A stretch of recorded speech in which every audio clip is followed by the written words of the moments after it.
Šį sekmadienį, gegužės 12-ąją, Lietuvoje vyks prezidento rinkimai ir referendumas dėl Lietuvos Respublikos konstitucijos 12 straipsnis dėl pilietybės keitimo.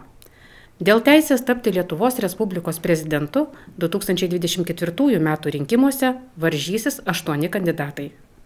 Antradienį visoje šalyje prasidėjo išankstinis balsavimas. Visagine išankstinio balsavimo punktas yra savivaldybės pastate adresu Parko gatvė 14. Taip, šiandien prasidėjo išankstiniai balsavimai savivaldybės pastatuose visoje Lietuvoje. Pradėjom darbą jau nuo 7 ryto. Šiam momentu jau turime apie 50 žmonių atėjusių balsuoti. Balsuoti iš anksto galima antradienį, trečiadienį, ketvirtadienį nuo 7 ryto iki 8 vakaro mūsų savivaldybės pastate arba bet kurioje Lietuvos savivaldybėje. Tai pasirinkimo yra tikrai, jeigu žmonės yra išvykę, jie gali balsuoti šiuo metu Lietuvoje iki ketvirtadienio 8 val. Vakaro visoje Lietuvoje. Papasakokite, kaip vyks balsavimas ligoninėse, globos namuose, kariniuose daliniuose ir kitose specialiuose įstaigose. Trečiadienį ir ketvirtadienį vyks balsavimas spec punktuose, tai Visagino ligoninėje, Visagino socialinių paslaugų centre bei globos namuose. Yra jau šiuo metu sudaryti grafikai, kada vyks balsavimas būtent šiuose spec punktuose ir yra jau sudaryti rinkėjų sąrašai, kas būtent yra išreiškę norą balsuoti spec punktuose trečiadienį ir ketvirtadienį atitinkamai pagal grafiką. Taip pat bus balsavimas namuose penktadienį ir šeštadienį. Tai apylinkių rinkimų komisijos penktadienį, šeštadienį pagal sudarytą rinkėjų sąrašą, kurie išreiškia norą balsuoti namuose ir sudarytas komisijas eis balsuoti jau pas rinkėjus į namus. Kur kreiptis tiems, kurie turi teisę balsuoti namuose, bet dar nėra užsiregistravę? Žmonės, kurie turi teisę balsuoti namuose ir dar jie nėra gavę ir neinformuoti, tai jie gali paskambinti trumpuoju numeriu 1855 arba rinkėjo puslapis.lt užėję užsiregistruoti elektroniniu būdu. Taip pat, jeigu jie žino jau kokioje konkrečioje apylinkėje yra priregistruoti, gali pasiskambinti ir į savo apylinkės pirmininkui arba pasiskambinti tiesiogiai man į apygardą ir tiesiog tą žmogų įtrauksime dar papildomai į sąrašą. Visą tai dar galima padaryti ir iki rytojaus vakaro. Gegužės 1-ąją buvo įjungtas miesto fontanas ir šis įvykis visaginiečiams sukėlė daug džiaugsmo, bet ne visiems. Sedulinos alėjos 3 namo gyventoja pasiskundė redakcijai grojančio fontano garsia muzika, kuri penktadienį, šeštadienį ir sekmadienį skamba praktiškai visą dieną. Jos klausimą mes peradresavome merui Erlandui Galagui.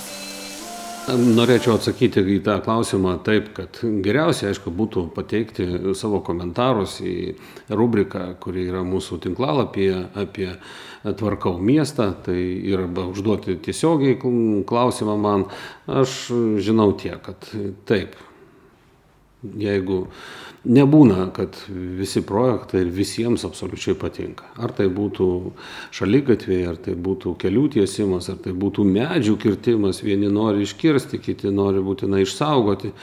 Todėl ir su fontanu gali būti taip, kad vieniems tai yra labai gražu, vieniems reikėtų dar garsesnės muzikos, dar trankesnės muzikos, o kažkas tai gyvena šalia ir kiekvieną dieną tą muziką girdi ir tą pačią muziką girdi. Fontanas dirba ir krentančio vandens garsas taip pat gali trukdyti tą ramybę, kurios reikia. Kartais man tiesiog sunku net įsivaizduoti, kaip žmonės per miesto šventės arba per kitas naujametinės šventės prie mūsų aikštės, kur vyksta renginiai, ten gali savaitę vykti renginiai, bet jiems reikia gyventi šalia mūsų gyventojams ir greičiausiai jiems tai irgi nepatinka. Bet dėl viso miesto, dėl visos bendruomenės, tai nuostabi šventė ir visi yra patenkinti. Ir greičiausiai, kad yra ir tų žmonių, kurie net ir šalia mūsų esamo fontano labai džiaugiasi, jiems tai patinka. Tai tikiuosi, kad tas vadinamas tokis patirtinė eksploatacija suteiks galimybę pasikoreguoti taip, kad tikrai daugumai tai tikrai. Dalies biudžetinių įstaigų ir viešųjų organizacijų vadovai, tie, kurie negyvena Visagine, dalinai dirba nuotoliniu būdu. Pavyzdžiui, tokiu grafiku dirba Visagino sporto ir rekreacijos centro, Visagino kultūros centro direktoriai ir kai kurie kiti. Be to, nuotoliniam darbui kaip taisyklė pasirenkami penktadienis ir pirmadienis. Paklausėme mero, kaip jis kontroliuoja savo pavaldinių nuotolinį darbą. Dabar yra galimybė pagal darbo kodeksą potvarkių patvirtinti darbo grafiką vadovų ir vadovai matyti jau pas save irgi gali pasitvirtinti ir priklausomai nuo kokios užduotys, kaip jos vykdomos, galima susitarti, kad darbuotojas nebūtinai turi dirbti visą laiką vienoje darbo vietoje ir gali ir nuotoliu dirbti. Tai aš daugiau žiūriu į rezultatą. Jeigu rezultatas yra pasiekiamas, užduotys įgyvendinamos, tai netiek svarbu, kurioje vietoje konkrečiai šiuo metu vadovas yra. Kiekvienas, jau sakau, kiekvienas darbo grafikas yra patvirtintas potvarkiais, tai pagal tą potvarkį ir dirba šiuo atveju mūsų vadovai, jeigu tiesiogiai man pavaldus. Ir su tuo potvarkiu yra supažindinamas ir personalo skyrius, ir darbuotojai žino, kad šiuo metu, sakykime, vadovas, jis dirba nuotoliu, todėl reikia dirbti ir kontaktuoti su juo nuotoliu. Bet svarbiausia yra rezultatas.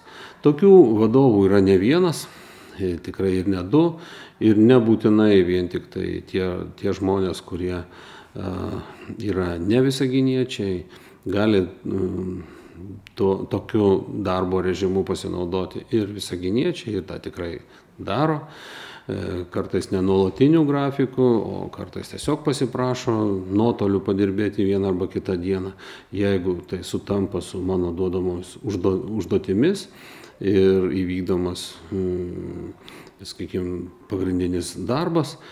Tai darbo kodeksas tą numato, tai vienas iš, sakyčiau, kaip ne keistai skambėtų, bet iš tos covidinės situacijos rezultatų, tai va turim darbo kodekso pakeitimą, kad galima dirbti ir nuotoliu.